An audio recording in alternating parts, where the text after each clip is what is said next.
We moved our family of 4, 6,000 miles from Pakistan to Portugal without ever having visited this gorgeous island before. People asked us the same 2 questions over and over again. How did you move sight unseen and why Madeira? So we thought we'd sit down and answer why we chose Madeira, how we happened to choose it, and was it a good decision or not? Yes, it was. Spoiler alert. Most people, when they think of moving, they think about moving where? Canada, US, England, Germany.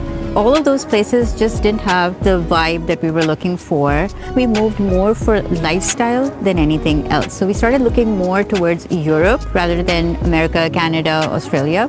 And as we looked at Western Europe, we realized that Portugal had the lifestyle that we were actually looking for. And the safety, of course. Yeah. Safety, security. Because we have 2 kids. Portugal like is one of the safest countries in the world right now. Yeah. So it did factor in. And also moving from Pakistan to Pakistan's considered one of the most unsafest. One of the most unsafe. So it was quite a contrast. Okay, so the majority of people who leave countries in South Asia, they are looking for jobs. They're looking for work contracts. But since we had an online business, we qualified for a D7 visa. Yeah. Which was the passive income visa that Portugal accepted, and that meant that we didn't have to do jobs or search for jobs because there is a job crisis. Especially in Portugal, unemployment rates are very high. So we didn't want to move on the basis of a job. I think that's when we started in earnest to think about, okay, if we want to do this, then this is the pathway. Like suddenly there was a roadmap in front of us. And I think that was really important, going from like just wishful thinking and an idea to actually thinking that this could become a reality. So we did what everybody does. The first thing we did was like start to research the country and look for places to live. And so, of course, like the number 1 bullseye, everybody goes like straight to Lisbon, right? And that's what I did as well. I went like, okay, we're going to move to Lisbon. So I started my apartment hunting search over there, and I'm looking like inside Lisbon and on the outskirts of Lisbon and everything. And then one day, a funny accident happened. I forgot to set the filters to search in that neighborhood. So what happened was that the apartment search brought up apartments from all over Portugal, not just Lisbon. And I discovered this apartment. It's gorgeous. It was a gorgeous view outside of like the ocean, and there was a mountainside. And I was like, wait a minute, where is this? I have not seen this in Lisbon before. And it turns out it was on Madeira. Madeira Island.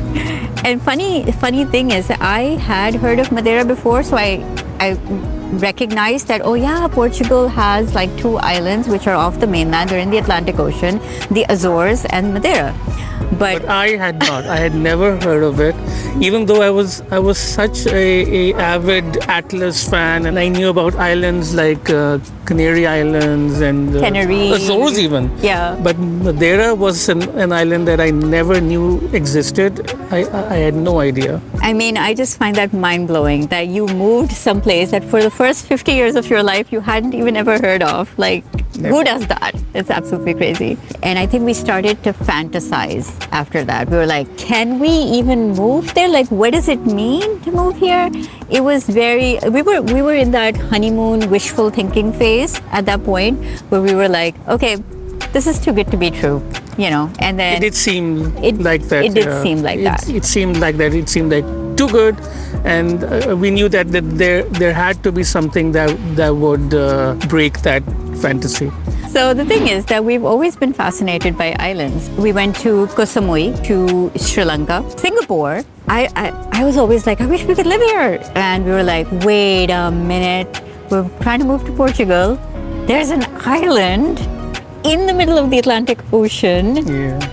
And the mountains and forests and amazing natural beauty. And tropical weather, which was like a big deal for me because I didn't want to move anywhere cold. The weather is a lot more temperate, a lot more tropical, modern places, as well as historical, cultural, traditional places existed side by side in Madeira. From a remote work perspective, the time zone of Madeira, I could meet my clients at times when they were actually at work. And also the thing is internet speeds here. Like you would think you're on an island, so it's going to be really bad, but actually Madeira has one of the fastest internet speeds, which since we're running an online business, we really wanted to make sure we'd have really great internet access, and we do.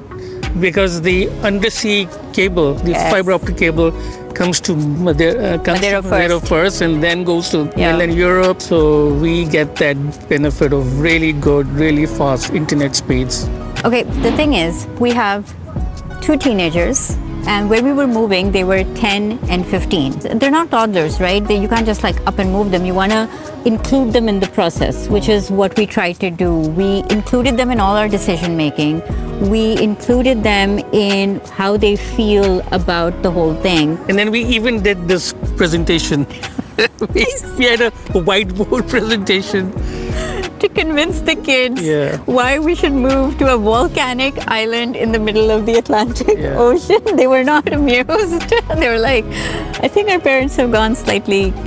But they agreed and they were excited. They were open to the idea. Yeah. And so that brings us to the next challenge, which was, because we didn't have to figure out the job situation, we had to figure out the school situation. Would we be able to find a school for the kids? That's what the entire decision was going to come down to. Big, sticky point.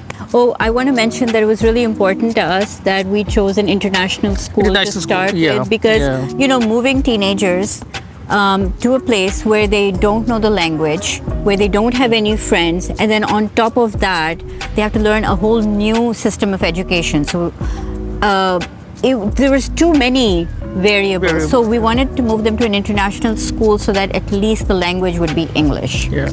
So we searched and we identified this one school, and we arranged a video call with the principal, with the owner. Zoom meeting with one of the owners. Everything seemed to align, and it started to become real then. That is the first time we allowed ourselves to think that we can actually do this. Once we said, let's make this work, let's put all our effort, all our resources into finding out more about whether life can be possible, whether we would fit in to an island life. So then we started to research. Okay, if we're going to move to an island, if we're going to make it work, we should know about this thoroughly.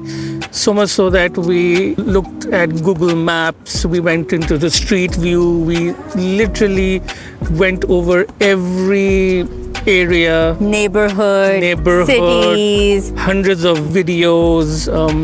There are a lot of videos of people walking the streets, people driving cars. They would show the roads. Right, we tuned into online radio, listened to Portuguese ads just to get a sense of the language. And we even hired a Portuguese tutor. We went online. We went on, you have to keep reminding me to say online. Everything was online. All our research was online. And we'll tell you why we did it all online and didn't actually come to Portugal or to Madeira. That's the sight unseen part of this video. We're coming to that. And I remember something that Ali said about our bubble living. He said that we want to live someplace walkable because we like having nearby conveniences. Because a lot of people, when they move, they don't think about things like daily shopping, daily commutes, daily living. Yeah. Because we're not tourists. We want to be 100% sure that this is the right thing for our family. And so we absolutely had to do all that research.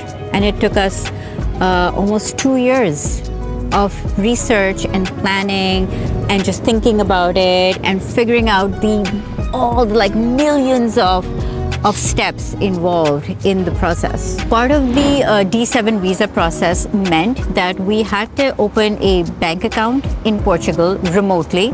We had to find an apartment or place to live, again, remotely. And so these are all very logistical concerns that we had to do while still in Pakistan. So we opened the bank account through an online process.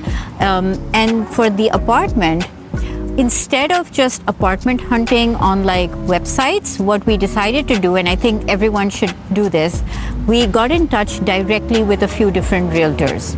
And so we established a relationship directly with these realtors, and they're all on WhatsApp. Like, I'm really happy that everyone in Portugal just loves using WhatsApp. So we just got on WhatsApp and started talking to these realtors. I gave them my wish list of what I wanted, what kind of apartment and home we were looking for. One of the things we did was when the realtor found an apartment, Ali suggested that... Yeah, we said that we would like a video call where you take us through the apartment starting from the street. Yeah.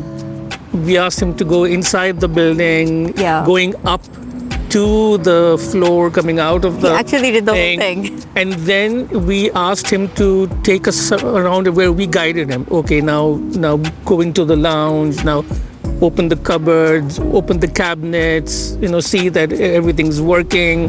That really reassured us that this is actually exactly how it is in pictures. And video is a good way to do that because you get a better sense. Okay, so this whole sight and scene thing, that's what we did, but this is not what we would recommend. No.